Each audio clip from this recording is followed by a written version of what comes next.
Hey guys, thanks for tuning in. Ankle weights are a fantastic tool to use. However, there are a lot of people that experience pain and discomfort in the area that they're working when they use ankle weights. So today I'm going to take you through a series of exercises that look at strengthening the joint, improving control and movement of the limb. So with ankle weights, they come in all different strengths. So you can get 500 grams, 1 kilo, 2 kilo. You can get ones that where you replace the weights, which I quite like. So you can buy one that's 3 or 4 kilos, and then you can take out little plates and reduce the weight. Now, if you are someone that uses ankle weights and you find that you're doing exercises and it makes your joint feel tighter, not stronger, then it means that you are adding too much load to your joint and it's not ready for it.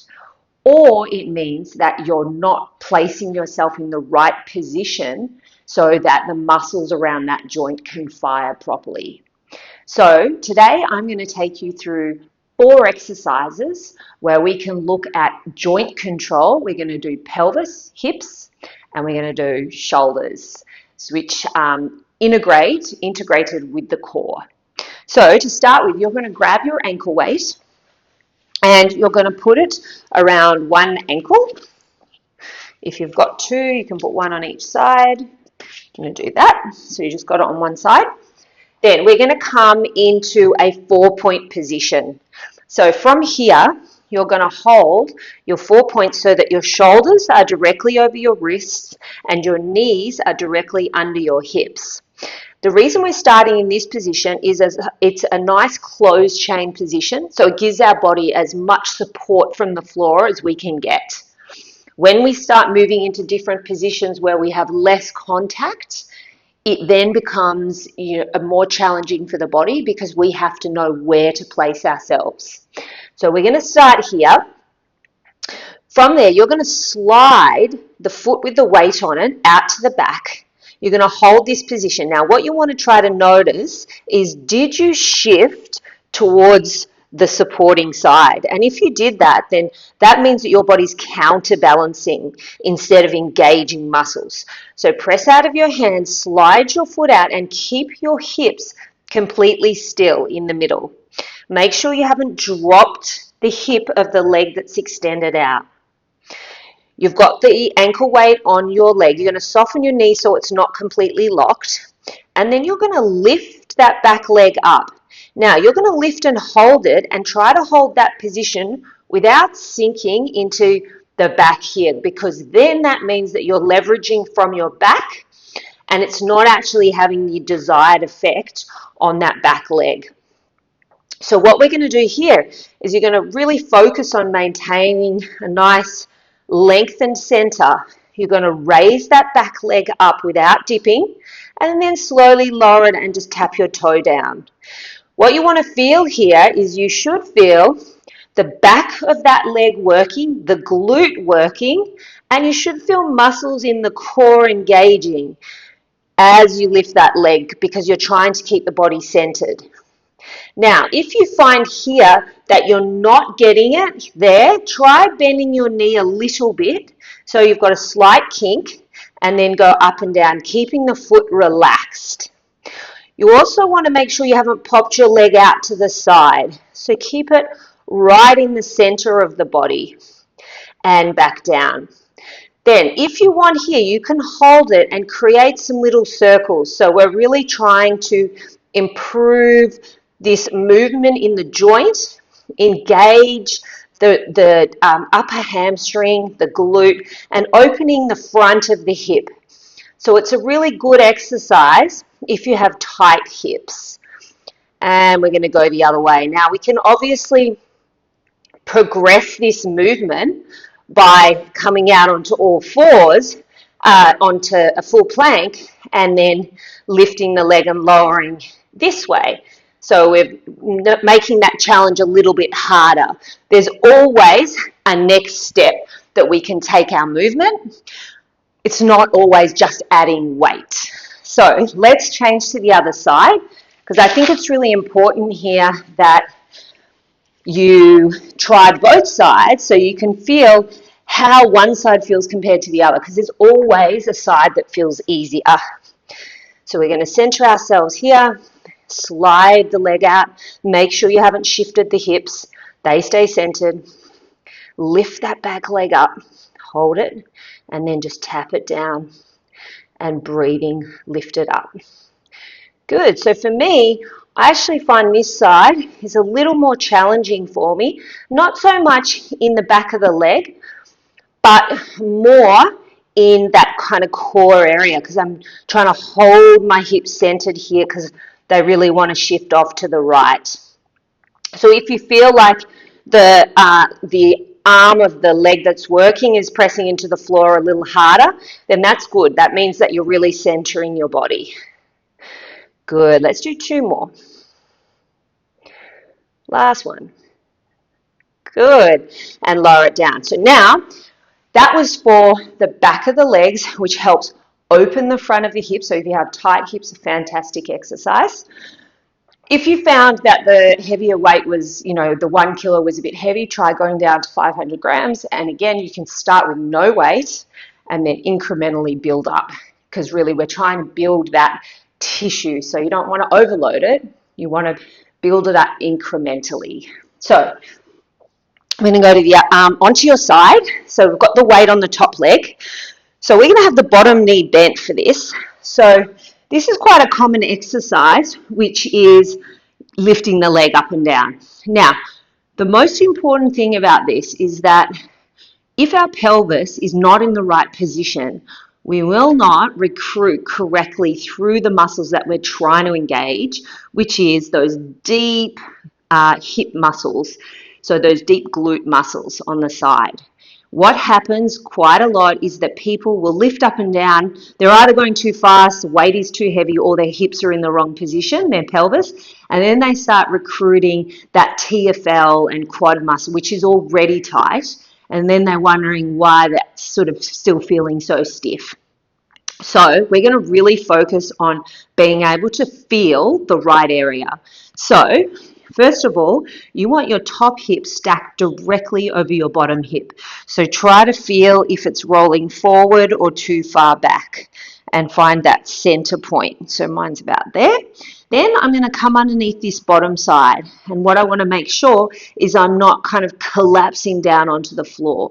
I'm going to create a little gap here, and I'm going to try to keep my bottom rib cage off the floor so my ribs aren't kind of collapsing down, but I'm trying to maintain a little bit of a waistline there.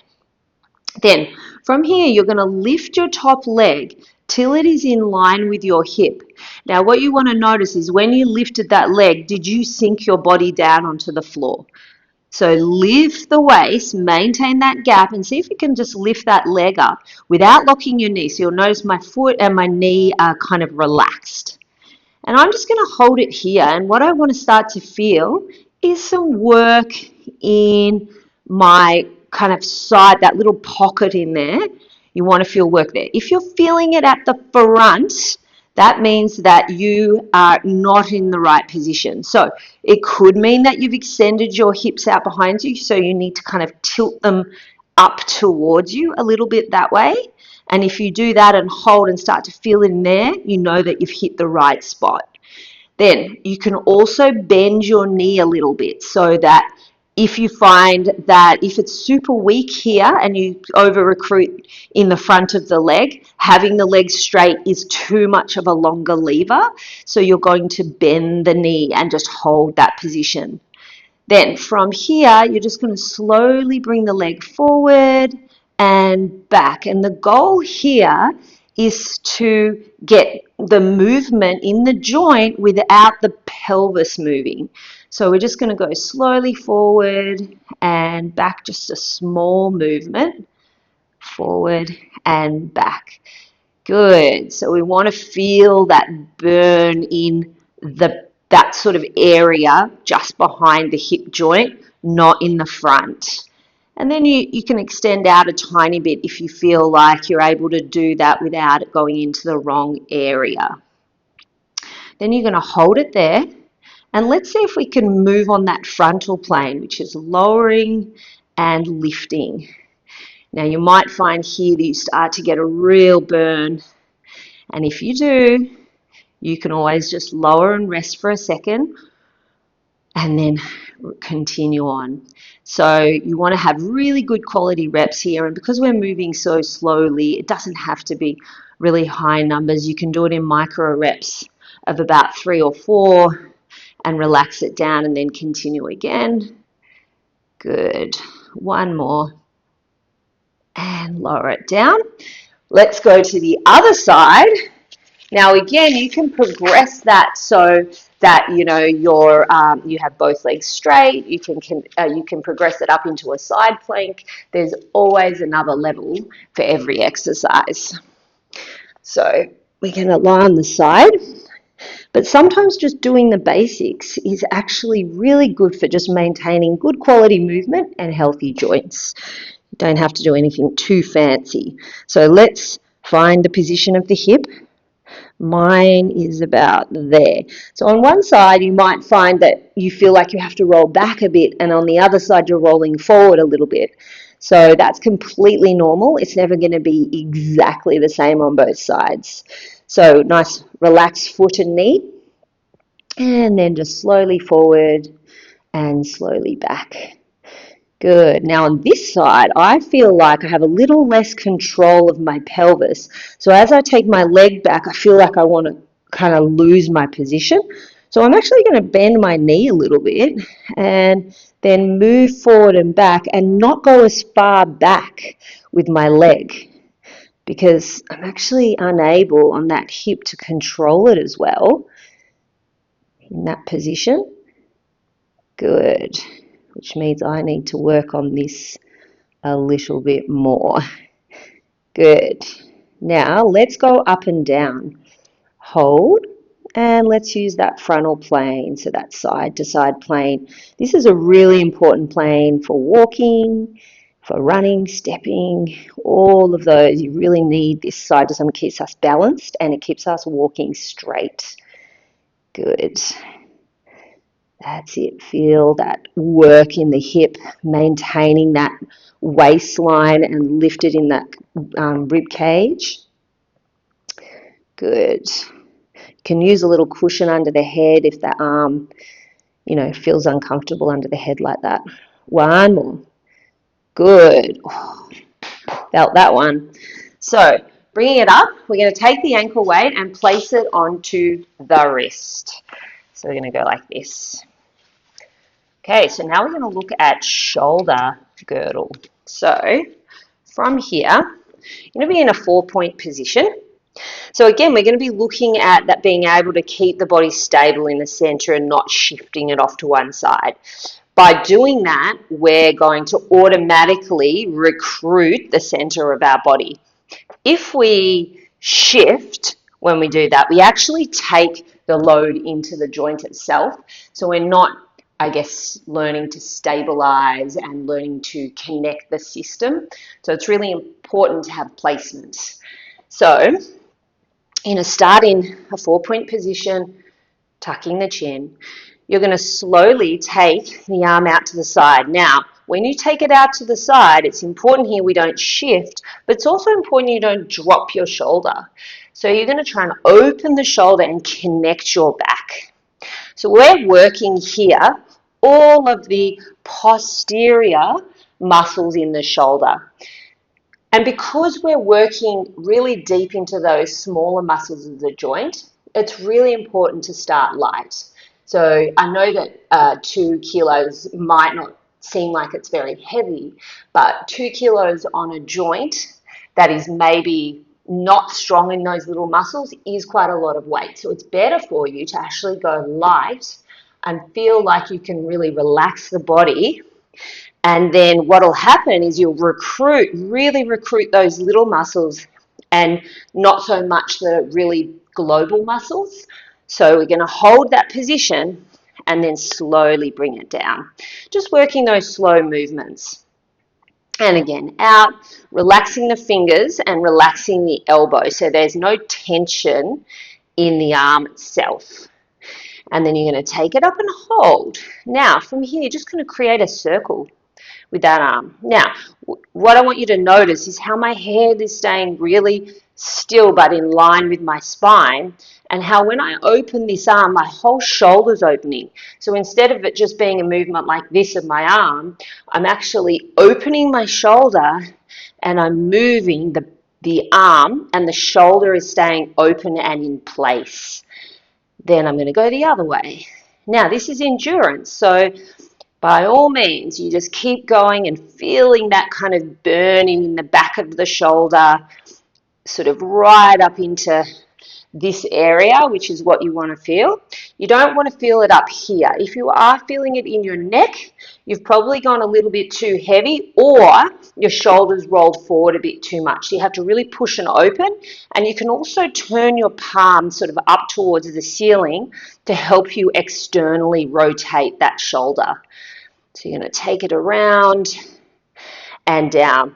Now I'm going to show you the progression here, which is taking it out into a plank position, and then obviously taking that arm out and doing the same thing. It's obviously a lot harder, and it takes a lot more core control to complete that exercise. But again, just showing you that there's always a progression. Now, we're going to do the other side. So from here, I might turn this way. We're going to go out with that left side for me. Now, I'm going to really pull that shoulder open. I can feel that on this side I want to drop it forward. So I'm going to open. Watch your height here. If you don't have a lot of range because you have tight shoulders, if you lift too high, your shoulder will roll forward. So find the point that you can maintain a really open shoulder and then start to do the movement. Now, as much as we're working the joint of that working arm, we really want to focus on pressing out of the supporting palm and fingers so that you're evenly distributing the weight on those fingers on the supporting side. So while we're building tendon strength on that left arm, we're actually building stability on the right side, so that the whole body and the whole system is working. That's it, making sure you haven't shifted. Good. One more. And bring it down. Well done. That's your 4 exercises that you can do with a weight. You can do them without weights. You can add weight. If you have any questions, then please drop it in the comments. I'd love to hear from you. And, if you love this video, then please subscribe.